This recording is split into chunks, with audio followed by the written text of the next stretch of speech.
आदाब नाजरीन, आइए देखते हैं 8 अप्रैल की top 10 news. Chief minister KCR की दावत इफ्तार की तारीख का हुआ ऐलान। तेलंगाना के चीफ मिनिस्टर केसीआर ने 12 अप्रैल को मुस्लिम भाइयों के आजाज में दावत इफ्तार का एहतमाम करने का ऐलान किया है। हर साल माह रमजान मुबारक में रियासती हुकूमत की जानिब से सरकारी सतह पर दावत इफ्तार का एहतमाम किया जाता है, जो शहर हैदराबाद के एलबी स्टेडियम में मुनाकिद होती है। इस मरतबा भी एलबी स्टेडियम में चीफ मिनिस्टर केसीआर की दावत इफ्तार मुनाकिद की जाएगी। इस सिलसिले में चीफ मिनिस्टर केसीआर ने अपने सेक्रेटरी भोपाल रेड्डी को दावत इफ्तार के एहतमाम के इंतजामात करने की हिदायत दी। तेलंगाना के सीएम केसीआर ने दोबारा हवाई अड्डे पर पीएम मोदी का इस्तकबाल नहीं किया। तेलंगाना के सीएम केसीआर ने हफ्ता यानी आज वजीर आजम नरेंद्र मोदी का दोबारा बेगमपेट हवाई अड्डे पर इस्तकबाल नहीं किया, जहां वो कई प्रोजेक्टों का आगाज करने उतरे थे। वजीर आजम मोदी का इस्तकबाल गवर्नर डॉक्टर तमिलिसाई सौंदरराजन ने किया। बाद में एक अवामी इज्तिमा से खिताब करते हुए उन्होंने बीआरएस के जेर क़यादत रियासती हुकूमत पर जोर दिया कि वो तरक्याती मंसूबों में रुकावट न डाले। पीएम मोदी ने मजीद कहा, मैं रियासती हुकूमत की अदम ताउन पर दुखी हूँ। वजीर आजम के दौरे के खिलाफ हैदराबाद में हुआ एहतजाज। हैदराबाद में वजीर आजम नरेंद्र मोदी के दौरे की मुखालिफत करते हुए एहतजाज किया गया। पीसीएम की क़यादत में आईएस सदन स्क्वायर पर मोदी गो बैक कहते हुए सड़क पर एहतजाजी मुजाहरे किए गए। पुलिस ने एहतजाजियों को रोक कर गिरफ्तार कर लिया और पीएस सईदाबाद मुंतकिल कर दिया। हैदराबाद के मसाफाती इलाके एलबी नगर में जुमे की रात के औकात में घरों में पथराव के सबब वहशत का माहौल पैदा किया गया। एलबी नगर के गर्ब व जवार में जोरदार धमाकों की आवाजें सुनाई देने से मुकामी लोग खौफजदा हो गए। दरअसल एक तामीराती कंपनी ने पथराव को तोड़ने के लिए बारूद वगैरह से ब्लास्टिंग करके पत्थर को तोड़ने का काम किया, लेकिन पत्थर उड़कर घरों पर गए, जिससे शीशे वगैरह टूट गए। रंगारेड्डी जिला के एलबी नगर के कृष्णा नगर कॉलोनी में एक वाकया उस वक्त पेश आया जब एक कंस्ट्रक्शन कंपनी ने पत्थर हटाने के लिए धमाकों का इस्तेमाल किया। जुमे की रात 11 बजे के करीब होने वाले धमाकों में इलाके के कई मकानात पर पत्थर गिरे, जिसकी वजह से शीशे और खिड़कियां तबाह हो गयी। अचानक जोरदार धमाके की आवाज सुनकर मुकामी लोग खौफजदा हो गए, फौरन घर से बाहर भाग गए।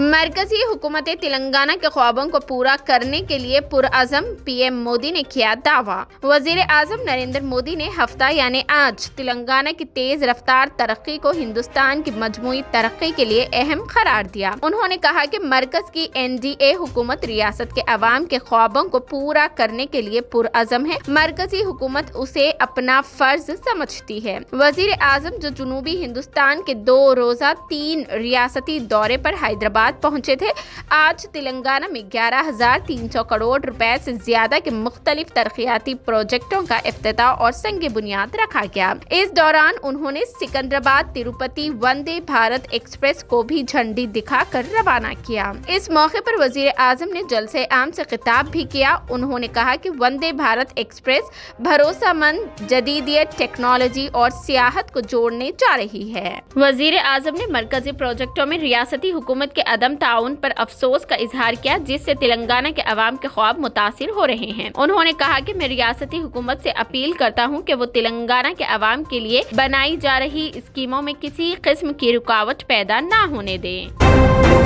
असदुद्दीन ओवैसी के नाम नसीरुद्दीन चिश्ती का खुला खत। मुझे उम्मीद है कि आप रमजान के मुकद्दस महीने में एक बाबरकत वक्त गुजार रहे होंगे। मैं आज आपको हिंदुस्तान में मुसलमानों की हालत जार पर आपके हालिया बयानात के पेश नजर लिख रहा हूँ। जहाँ आप खुद को मुस्लिम कास्ट के इल्म ब्रादर के तौर पर पेश करते रहते हैं, वहीं आप पर ऑल इंडिया मजलिस इत्तेहादुल मुस्लिमीन AIMIM के रहनुमा के तौर पर अक्सर यह इल्जाम लगाया जा रहा है कि आप तकसीम की सियासत खेल रहे हैं और मुसलमानों की मजलूमियत को उनकी हिमायत हासिल करने के लिए इस्तेमाल कर रहे हैं। यह खत आपको नक्श दीवार को पढ़ने की जरूरत के बारे में याद दिलाने के लिए है। हिंदुस्तान भर में मुख्तलिफ इंतखाबात में आपकी पार्टी को मिलने वाले इंतखाबी धचके बताते हैं कि हिंदुस्तानी मुसलमान आपके हथकंडों से होशियार हो गए हैं और आपकी मनफी सियासत को मुस्तरद कर रहे हैं। मेरी आपसे दरख्वास्त है कि बराए मेहरबानी नोटिस ले और अगर मुमकिन हो तो کورس کی اطلاع کرے۔ آپ کے حالیہ بیانات پر ایک نظر ڈالنے سے یہ بات واضح ہو جاتی ہے کہ آپ کی سیاست پوری طرح سے مسلمانوں کے قتل عام کے بیانوں کو بڑھانے پر مبنی ہے۔ فروری میں آپ نے RSS کے سپریمو ڈاکٹر موہن بھاگوت کے الفاظ کی غلط تشریح کی تاکہ یہ تاثر پیدا کیا جا سکے کہ مسلمانوں کو اکثریتی طبقے کے رحم و کرم پر رہنے کو کہا جا رہا ہے۔ مارچ 2023 میں نیوز 18 سے بات کرتے ہوئے آپ نے کہا تھا کہ مسلمانوں کو خلیوں کے طور پر استعمال کیا جاتا ہے اور انہیں بااختیار بنانا حکومت کی ترجیح نہیں ہے۔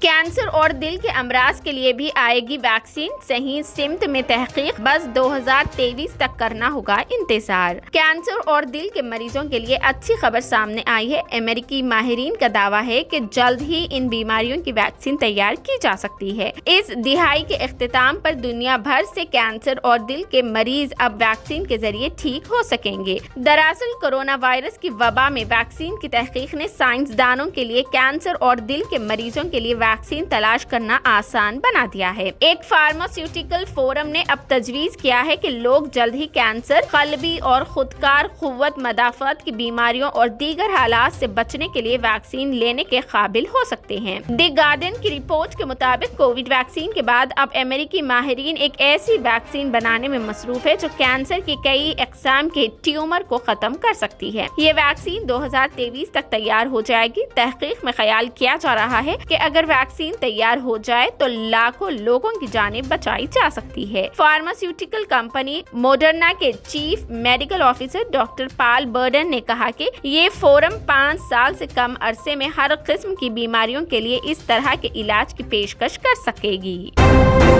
IPL 2023 جیت کے لیے دلی کیپٹلز کو 200 رنز کا ہدف۔ انڈین پریمیئر لیگ دلی کیپٹلز کے کپتان ڈیون وارنر نے ٹاس جیت کر پہلے گیند بازی کرنے کا فیصلہ کیا ہے۔ راجستھان رائلز نے پہلے بلے بازی کرتے ہوئے مقررہ 20 اوور میں 4 وکٹوں کے نقصان پر 199 رنز بنا لیے ہیں۔ راجستھان نے جیت کے لیے دلی کیپٹلز کو 200 رنز کا ہدف دیا ہے۔ انڈین پریمیئر لیگ یعنی IPL سیزن 16 کے 11ویں میچ راجستھان رائلز اور دلی کیپٹلز کے درمیان گوہاٹی کے برسا پارا کرکٹ اسٹیڈیم میں کھیلا جا رہا ہے۔ دلی کیپٹلز کے کپتان ڈیون وارنر نے ٹاس جیت کر پہلے گیند بازی کرنے کا فیصلہ کیا ہے۔ دلی کیپٹلز کی ٹیم میں 4 تبدیلیاں کی گئی ہیں۔ مچل مارش کی جگہ رومین پاول کو ٹیم میں شامل کیا گیا ہے۔ سرفراز خان کی جگہ للت یادو اور منیش پانڈے نے ٹیم میں جگہ بنائی ہے۔ راجستھان رائلز میں بھی کافی تبدیلیاں کی گئی ہے۔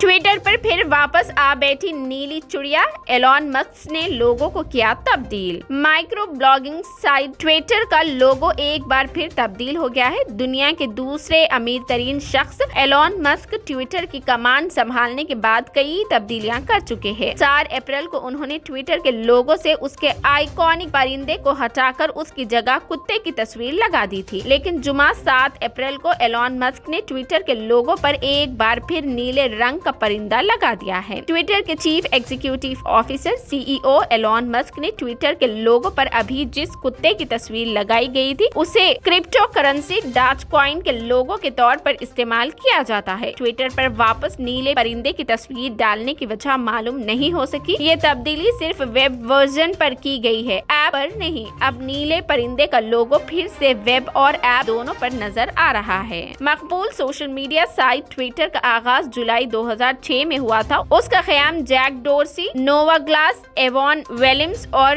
بز اسٹون نے کیا تھا۔ ایلون مسک نے 23 اکتوبر 2022 کو $44 بلین میں ٹویٹر خرید لیا تھا۔ مسک ٹویٹر کے 7500 ملازمین میں سے 50% سے زیادہ کو برطرف کر چکے ہیں۔ سلمان اور منیش فلم فیئر ایوارڈز کی میزبانی کریں گے۔ بالی ووڈ اداکار سلمان خان اور منیش پال فلم فیئر ایوارڈز 2023 تقریب کی میزبانی کریں گے۔ منیش پال بڑے پیمانے پر ٹی وی ہوسٹنگ کے لیے جانے جاتے ہیں اور وہ ہندوستان میں تمام بڑے ایوارڈ شوز کی سربراہی کرتے ہیں۔ منیش اور سلمان نے اپنی مزاحیہ گفتگو کے ساتھ اپنی دوستی کو بار بار آگے بڑھایا ہے، جسے ناظرین نے بہت پسند کیا ہے۔ اب دونوں ایک بار پھر ایک ایوارڈ میں ایک ساتھ نظر آنے والے ہیں۔ اس سے قبل بگ باس کے پچھلے سیزن کی ایک خصوصی ایپیسوڈ کی میزبانی کے دوران منیش اور سلمان ایک ساتھ نظر آئے تھے۔ واضح رہے کہ اپنی حاضر جوابی بے ساختہ انداز سے منیش باوقار اور تفریح سے بھرپور ایوارڈز نائٹ میں تفریح کا بھرپور اضافہ کریں گے۔ فلم فیئر ایوارڈز 27 اپریل کو ممبئی میں منعقد ہوگی۔ یہ تھی 8 اپریل کی top 10 news. TVN 99 news channel کو لائک کریں، شیئر کریں، سبسکرائب کریں اور فیس بک پر فالو کرنا بالکل نہ بھولیں۔